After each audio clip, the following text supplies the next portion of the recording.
Welcome back. I'm Dina Demetrius. Now we turn our attention to solutions for the millions of Californians who are not retirement ready. Here in studio with me are Cory Chapman, Managing Partner with EFC Wealth Management, and Dr. Fernando Torres-Gil, Director of UCLA's Center for Policy Research on Aging. Thank you both for coming. Appreciate it. I want to start with kind of a startling figure, and I'll start with you, Fernando. There will be 80 million people in 10 years who are 65 years old or older. What does their retirement situation look like in 10 years versus previous generations? Can you imagine 80 million ornery baby boomers growing older? And their great fear will be, do I have enough to live on? Will my health hold out? And who will take care of me?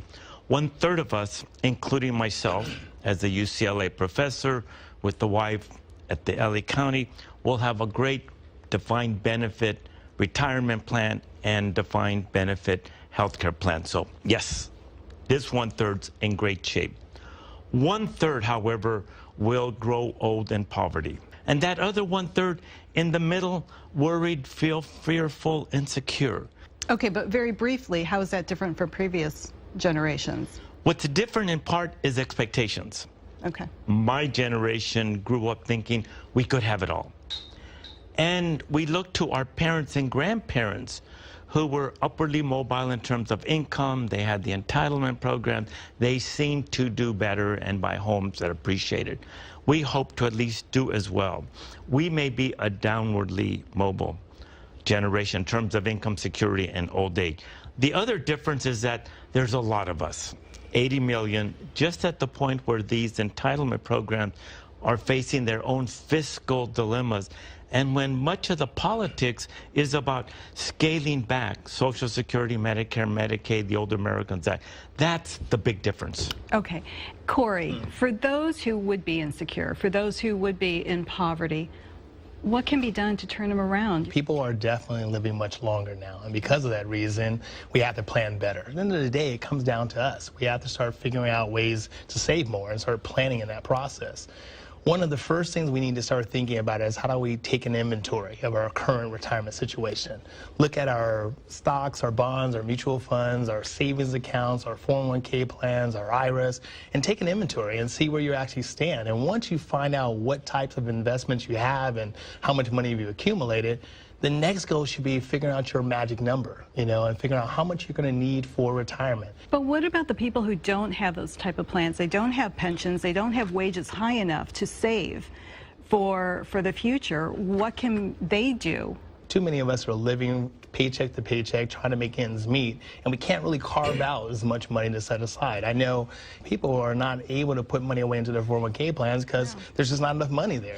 But I think at the end of the day, we got to realize that in order for us to have the ability to enjoy life at some point in time, we still have to sacrifice. Thank you, Cory. You've actually identified the long-term solution, encouraging all of us to save. But let me just say this with all due respect. The financial services industry, financial planners, wealth managers, are not the solution. In some parts, they have become the problem. In answer to your question, what about that 1/3 that have nothing? They'll get nothing from this industry. The answer is going to be government has to step in. In California, we now have the California Secured Choices Plan, which was sponsored and adopted by the California legislature to begin what Cory recommended, at least through small businesses, ensure that all workers are saving. It's a start to at least get workers to start saving funds in that program. We received tremendous opposition from the financial services industry, and we tried to convince them, look, if we get more low-income workers that are saving through government, there'll be a larger pool of capital that they can take and invest. But they were the greatest opponent. Do you have a quick response? Does the financial industry help people who don't have the level of wealth and assets? At the end of the day, look, it comes down to this. We know that there's not a lot of money out there, but before you can decide on whether or not you want to invest in something, you have to understand and be educated enough to understand what value it brings as that time comes around.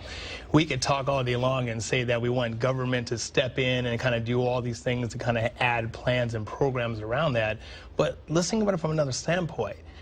it doesn't matter how many programs we have. If people don't initiate and do into the or add to those plans, nothing happens. It's just like you could have a 401k plan at your current job.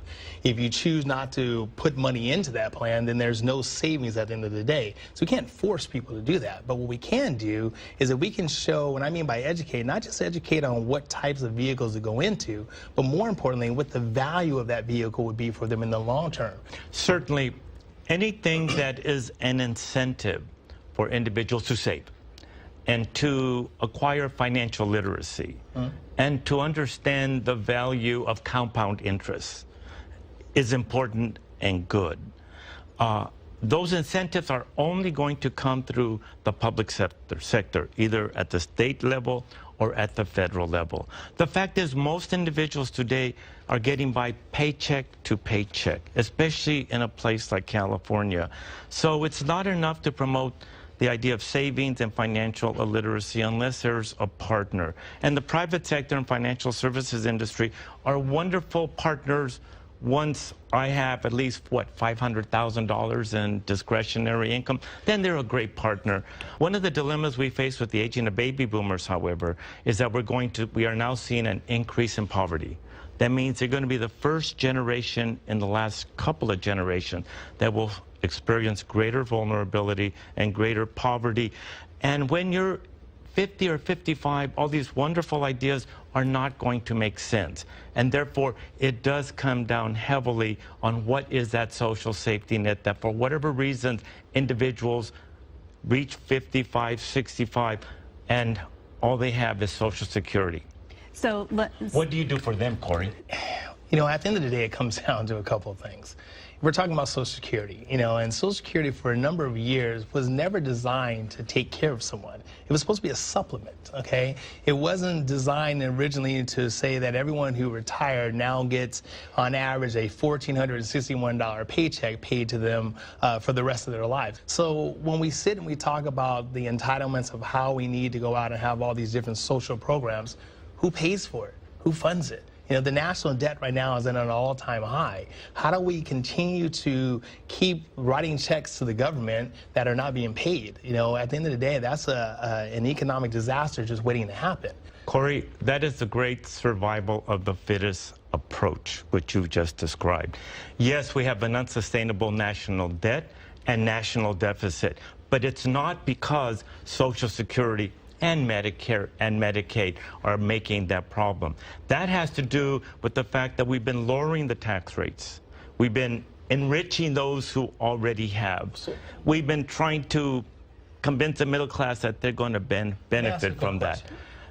What would you replace that social safety net if we can't afford Social Security, Medicare, for example, precisely because we've declined the federal revenues in order to allow others to essentially enjoy the good riches that they have? Quick response, Cory. Sure. You know, I agree with a lot of that you said there, but the one thing I want you to realize, up into, about 2015, it used to be that Social Security was paying out to people who hadn't even put any money into the Social Security plan.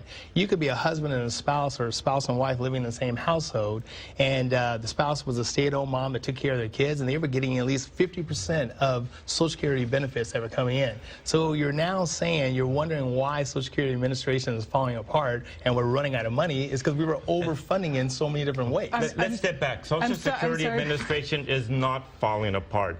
It's been the best managed, the least costly administrative infrastructure. And you are absolutely correct. Social Security was never meant to be a retirement plan. It was at least one leg of a three-legged stool. I agree. Savings and equity and a pension plan. What's happened to pension plans? They've declined. 401ks and other defined contributions have replaced them, which has been to the advantage of middle and upper income individuals. You're absolutely right. Look, there is no one size fits all right now. There's a lot of things that are broken with the world, and at the end of the day, we got to decide how to fix it. We know that there are problems. We have to look at what the problems are and try to come up with solutions to make it work. That's what it comes down to. There is definitely a savings crisis issue right now in the retirement markets. There's not a one answer to this. It's going to be something that has to be over generational time to start working on.